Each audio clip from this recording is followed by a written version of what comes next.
வணக்கம். நான் ரவி. இனிய மதிய வணக்கம். இன்றைக்கி நம்மளோட வேலை என்னன்னு பார்த்தீங்கன்னா ஆக்டிங் வேலை தான். நம்ம ஓட்டக்கூடிய கார் இது தான். இப்போ எங்கே இருக்கிறேன்னு பார்த்தீங்கன்னா குறிஞ்சிப்பாடிக்கு பக்கத்தில்ங்க, டீ பாளையம் அப்படின்னு சொல்லி ஒரு ஊர். இந்த தம்பிப்பேட்டைன்னு வரும் பாருங்க, அந்த தம்பிப்பேட்டையை தான் தம்பிப்பேட்டை பாளையம்ன்றது தான் டீ பாளையம் அப்படின்னு சொல்கிறாங்க போல். அந்த டீ பாளையத்தில் தான் இப்போ இருக்கிறேன். ஆக்சுவலாக வந்து நம்ம வந்து வீடியோ போட்டதில் அடுத்தது வந்து பயிற்சி ஏதாவது பார்ப்போம் அப்படின்னு சொல்லியிருப்பேன். அதாவது பயிற்சின்றது ஒன்றும் கிடையாதுங்க. தியானம் பண்ணுறதை பற்றி நீங்கள் என்ன நினைக்கிறீங்க? தியானம் அப்படின்னா நம்ம என்ன நினைப்போம், காலை கையெல்லாம் எடுத்து போட்டு கையெல்லாம் இப்படி வச்சு அப்படியே உட்காந்துருக்கிறது, எந்த நினப்பும் இல்லாமல் உட்காந்துருக்கிறது அப்படின்ற மாதிரி நினைப்போம். ஆனால் நீங்கள் அதை செஞ்சு பாருங்களேன். செஞ்சு பார்த்தீங்கன்னா அந்த மாதிரி இருக்கிறது ரொம்ப கஷ்டம் அப்படின்றது உங்களுக்கு தெரிய வரும். ஏன்னா எந்த ஒரு விஷயத்தையுமே நம்ம தொடக்கத்தில் செய்யும்போது ரொம்ப கஷ்டமாக தான் இருக்கும். அதுவே அதை வந்து நம்ம வந்து டெய்லி ப்ராக்டிஸ் பண்ணி செய்ய ஆரம்பித்து நமக்கு அது வசமாகி போச்சுன்னா லெஃப்ட் ஹேண்டில் செய்ய வேண்டாம் அந்த வேலையை அப்படின்னு நம்ம அந்தளவு ஈஸியாகிடும்.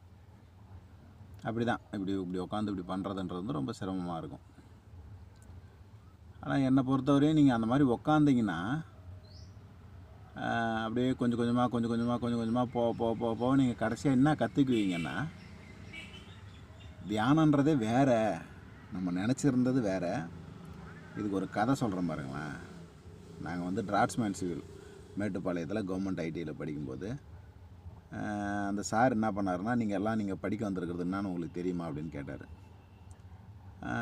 சில பேருக்கு தெரியாது. எனக்கெல்லாம் அந்த குரூப் நான் போகணுன்னு கூட நினைக்கல. நான் ஃபிட்டர் படிக்கணுன்னு தான் போனேன். நம்ம எடுத்த மார்க்குக்கு நமக்கு வந்து டிராட்ஸ்மேன் தான் கிடச்சிது.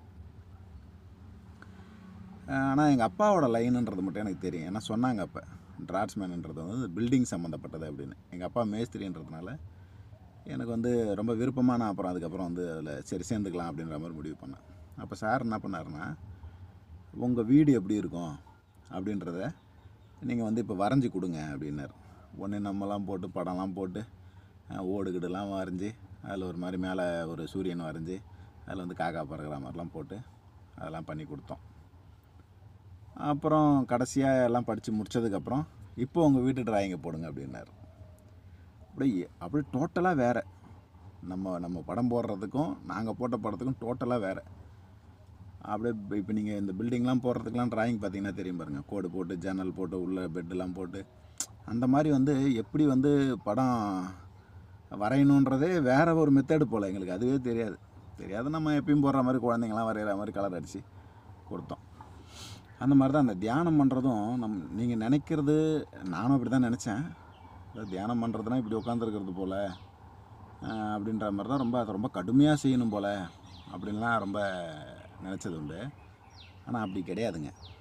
நம்ம வந்து அப்படி செய்ய ஆரம்பித்தா தான், அதாவது ஒரு விஷயத்தை செய்ய ஆரம்பித்தா தான் அந்த விஷயத்துலேருந்து தான் நம்ம எல்லாத்தையும் கற்றுக்க முடியுன்றதை நம்ம ஒவ்வொரு விஷயத்துலையும் கற்றுன்னு இருப்போம். அந்த மாதிரி தான் தியானத்துலேயும். நீங்கள் தியானம் இப்படி உட்கார ஆரம்பிச்சிங்கன்னா தான் உங்களுக்கு ஒன்று ஒன்றா புரியும். இப்படி உட்கார முடியாது போல் அப்படின்னு. இது எல்லாத்தையும் நீங்கள் கற்றுக்கிட்டு கடைசியாக வந்தீங்கன்னா அந்த கடைசி ஸ்டேஜ் என்ன புரிய வரும்னா, நம்மளால் இந்த மாதிரி ஒரு நாள் இல்லை ஒரு மாதம் கூட உட்காந்துருக்க முடியும் அப்படின்றது உங்களுக்கு வந்து புரிய வரும். தொடக்கத்தில் கஷ்டமான விஷயம், போக இப்படி பண்ண முடியாதுன்னு தோணும். கடைசியாக நம்ம எல்லாத்தையும் கற்றுக்கினதுக்கப்புறம் இந்த மாதிரி உட்கார்றதே ரொம்ப ஈஸின்றது தோண வந்துடும். அதுதான் வச்சிங்களா. இப்போ வந்து நம்ம பயிற்சியை பார்ப்போம். என்னென்னா, நீங்கள் தொடக்கத்தில் வந்து கம்முன்னு உட்காருங்க. உங்கள் பொசிஷன் எது வேணாலும் எடுத்துங்க. ஆக்சுவலாக நான்லாம் இப்படி வச்சு தான் முதல்ல ஆரம்பித்தேன். ஆனால் நீங்கள் என்ன பண்ணுங்கன்னா, நான் வந்து உங்களுக்கு ஒரு 2-3 ஸ்டேஜ் தள்ளி சொல்கிறேன். 2-3 ஸ்டேஜ் தள்ளி ஒரு நிதானமாக உங்களோட வாழ்க்கையில் வந்து நீங்கள் வந்து அதை அப்படியே கண்டினியூஸாக பண்ணுற மாதிரி, போர் அடிக்காமல் பண்ணுற மாதிரி சொல்கிறேன். தியானம் பண்ணுறதுக்கு நேரங்காலம் முதல்ல கிடையாதுங்க. அதாவது தியானம் மீன்ஸ் என்னென்னா, நம்ம புரிஞ்சுக்கிறது தான் வந்து என்னை பொறுத்த வரையும் தியானம் அப்படின்னு நான் நினைப்பேன். ஏன்னா இதுக்கு வந்து நேர காலம்லாம் கிடையாது. காலையில் 4 மணிக்கு எழுந்திரிக்கணும், 5 மணிக்கு எழுந்திரிக்கணும், அதெல்லாம் கிடையாதுங்க. எப்பப்போலாம் நேரம் கிடைக்குதோ அப்பப்போலாம் நம்ம பண்ணலாம். கார் ஓட்டும் போதும் பண்ணலாம், சாப்பிடும்போதும் பண்ணலாம், நம்ம ஏதோ ஒரு வேலை செய்யும் போதும் பண்ணலாம், எப்போ வேணாலும் பண்ணலாம் தியானன்றதை. ஒன்றும் கிடையாதுங்க. இப்போ இப்படி தியானத்தில் உட்காந்துருக்கிறவங்க என்ன பண்ணுவாங்கன்னா, ஒன்றுமே இல்லாமல் அப்படியே முழுமையாக உட்காந்துருப்பாங்க. இந்த மாதிரி ஒன்றுமே இல்லாமல் முழுமையாக உட்காந்துட்டே இருந்தாங்கன்னா, அவங்க பார்த்திங்கன்னா அந்த ஜீவ சமாதின்னு சொல்லுவாங்க இல்லைங்களா, அந்த நிலையை அடையிறதுக்கு உண்டான வேலை அது. அப்படியே ஒன்றுமே இல்லாமல் அப்படியே உட்காந்துருக்கிறது. ஆனால் உட்காந்து மூச்சை மட்டுமே கவனிப்பாங்க. மூச்சை ஃபுல்லாக உள்ளே இழுப்பாங்க, திருப்பி வெளில போவோம், திருப்பி இழுப்பாங்க, திருப்பி வெளில போவோம். இப்படியே அவங்களால பல காலங்கள் உட்காந்துருக்க முடியும். அவங்க எப்படி பல காலங்கள் உட்காந்துருக்குறாங்க அப்படின்னாக்கா, அது வேறு விஷயங்கள், காற்றில் இருக்கிற விஷயங்கள், அந்த மாதிரியான அதான் ஃபுல் அண்ட் ஃபுல் இயற்கையை சார்ந்து வாழ ஆரம்பிச்சிருவாங்க. அவங்களுக்கு தண்ணி கூட தேவைப்படாது. காற்றுல இருக்கக்கூடிய ஈரப்பதமே அவங்களுக்கு போதுமானதாக இருக்கும். இந்த வெளி உலகத்தில் கிடைக்கக்கூடிய சக்திகளே அவங்களுக்கு போதுமானதாக இருக்கும். அதனால் அவங்க வந்து ரொம்ப காலம் மூச்சை கவனிச்சிக்கிட்டே அப்படியே அவங்களால இருக்க முடியும்.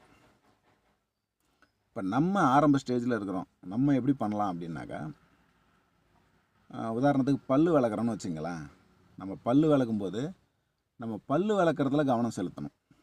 வேறு ஒன்றும் கிடையாது, தியானம் அவ்வளோதான். நம்ம வந்து பல் விளக்கும்போது நம்ம கரெக்டாக பல் அந்த கடைசி வரையும் தள்ளி இருக்கிறோமா, விளக்குறோமா, மேலே விளக்குறோமா, சைடில் விளக்குறோமா, குறுக்கில் விளக்குறோமா, இதை எல்லாத்தையுமே வந்து நம்ம கண்டினியூஸாக வாட்ச் பண்ணி விளக்கணும் வச்சுங்களேன். இது என்றைக்கு நம்ம வந்து க்ளீனாக நம்ம பல்லை வந்து அழகாக இன்றைக்கி விளக்கிருக்கிறோன்னு நமக்கு வந்து புரிய வருதோ, நம்ம வந்து தியானத்தில் பாஸ் ஆகிறோன்னு அர்த்தம். குளிக்கும்போது அப்படி தான், சோப்பு போடுறதில்ல நம்ம வந்து சோப்பு போடுறது நல்லதா கெட்டதான்றதை பற்றி நம்ம அப்புறம் பார்ப்போம். நம்ம வந்து தினமும் வந்து சோப்பு போட்டு குளிக்கிறோம் இல்லைங்களா.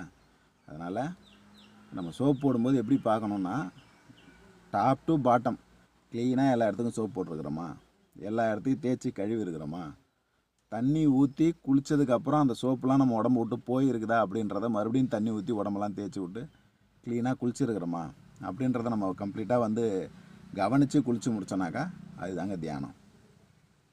இந்த மாதிரி நீங்கள் வந்து நம்மளோட வாழ்க்கையில் கொஞ்சம் கொஞ்சமாக பயிற்சி பண்ண ஆரம்பிச்சிங்கன்னா புரிய வந்துடும். நம்ம வந்து கண்ட்ரோல் பண்ணி சோப்பே போட முடியலையே, என்னடா நம்ம இப்படி கண்ட்ரோல் இல்லாமல் இருக்கிறோமேன்னு நம்ம பேரில் நமக்கு வந்து ஒரு புரிதல் வர ஆரம்பிச்சிடும். இந்த புரிதல் எல்லா விதத்துலேயும் நம்மளை வந்து பக்குவப்படுத்துங்க. நம்மளை வந்து எந்த ஒரு செயலையும் நம்மளால் ஈஸியாக செய்கிற மாதிரி நம்மளை வந்து பக்குவப்படுத்திடும். அதுக்காக தான் இந்த மாதிரியான பயிற்சிகள், இந்த மாதிரியான விஷயங்கள்லாம் நீங்கள் செஞ்சு பாருங்கள் அப்படின்றதுக்காக தான் நான் வந்து தொடர்ச்சியாக இந்த விஷயங்கள்லாம் சொல்லிக்கிட்டு இருக்கிறேன். எனக்கு என்னென்னா, எனக்கு நல்லா புரிய வருதுங்க. நம்ம வந்து ஒரு ஒரு ஒரு விளிம்பில் இருக்கக்கூடிய ஒரு மனிதன் கூட அவனோட வாழ்க்கையை சந்தோஷமாக மாற்றிக்க முடியும் அப்படின்றத நான் கொஞ்சம் கொஞ்சமாக கற்றுக்கணும் வச்சுங்களேன். இதெல்லாம் வந்து வார்த்தைகளால் சொல்லி வந்து புரிய வைக்க முடியுமான்னு தெரிலங்க. உணர்வு ரீதியாக வந்து நீங்கள் வந்து அந்த மாதிரியான ஒரு சூழ்நிலையில் இருந்து நான் சொல்கிறத நீங்கள் ஃபாலோ பண்ணி, அதாவது யார் சொல்கிறதையும் யாரும் ஃபாலோ பண்ணக்கூடாதுங்க. அது வந்து என்னோடய முழுமையான கருத்து. ஒவ்வொரு மனிதனும் அவனுக்கு பிடிச்ச மாதிரி தான் வாழணும். நானும் வந்து முன்னாடிலாம் வந்து சொல்லியிருக்கிறேன், இப்படி இருக்கக்கூடாது, இவங்களுக்கு பிடிக்காது, அவங்களுக்கு பிடிக்காது அப்படின்னு. ஒரு உயிரினத்துக்கு துரோகம் பண்ணக்கூடாதுங்க, அவ்வளோதான் மெயின் கான்செப்டாக அதை வச்சுங்க. எந்த ஒரு உயிரினத்துக்குமே நம்ம வந்து துரோகம் பண்ணக்கூடாது. இப்போ சரி விடுங்க, நம்ம பேசினா வந்து சம்மந்தமாக பேசினே போகலாம். மைய கருத்தாக இதை வச்சுக்கங்க. எந்த ஒரு உயிரினத்துக்கும் துரோகம் பண்ணக்கூடாது. மற்றபடி நம்ம யாருக்கும் உதவி பண்ணணுன்ற அவசியம் கூட கிடையாதுங்க. உபத்திரம் பண்ணாமல் இருக்கணும். உதவி பண்ணுறவங்கள போய் தடுக்கக்கூடாது, நீ உதவி பண்ணாத அப்படின்ற மாதிரி சில விஷயங்கள்லாம் செய்யக்கூடாது. இந்த மாதிரி செய்யாமல் இருந்தாலே போதும். இதான் வச்சுங்களேன். இந்த மாதிரி தான் நீங்கள் வந்து இதெல்லாம் கொஞ்சம் கொஞ்சமாக பயிற்சி பண்ண ஆரம்பிச்சிட்டிங்கன்னா உங்கள் வாழ்க்கை வந்து ரொம்பவே நல்லா மாறுங்க. இப்போ இருக்கிற வாழ்க்கை நல்ல வாழ்க்கைன்னு மட்டும் அப்படியே விட்டுறாதீங்க. இதை தாண்டி நிறையா இருக்குது உலகத்தில்.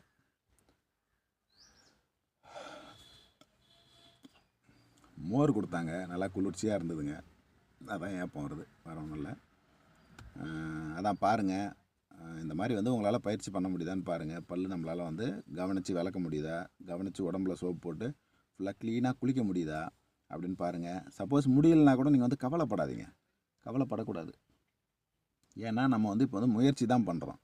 அந்த முயற்சி 1 வருஷமோ 2 வருஷமோ 3 வருஷமோ 5 வருஷமோ 10 வருஷமோ நம்ம இருக்கிற வரைக்கும் கூட இருக்கலாம். ஆனால் இந்த முயற்சியை நம்ம தொடர்ச்சியாக பண்ணிக்கினே இருந்தோம்னா இடைப்பட்டதில் நிறையா நம்ம வாழ்க்கை மாறும். அதெல்லாம் நீங்கள் ஒன்று ஒன்றா கவனிக்க ஆரம்பிப்பீங்க. ஓ, நம்ம பல் விளக்கத்தை வந்து கவனித்து விளக்கும்போது நம்ம வாழ்க்கை எந்த அளவுக்கு மாறுது அப்படின்றதுலாம் உங்களுக்கு புரிய வரும்.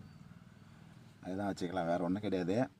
பாருங்கள். இந்த வீடியோ ரொம்ப லென்த்தாக போகுது, அதனால் இதோடு நிறுத்திக்குவோம். மீண்டும் உங்களை அடுத்த வீடியோவில் சந்திக்கிறேன். நன்றி, வணக்கம்.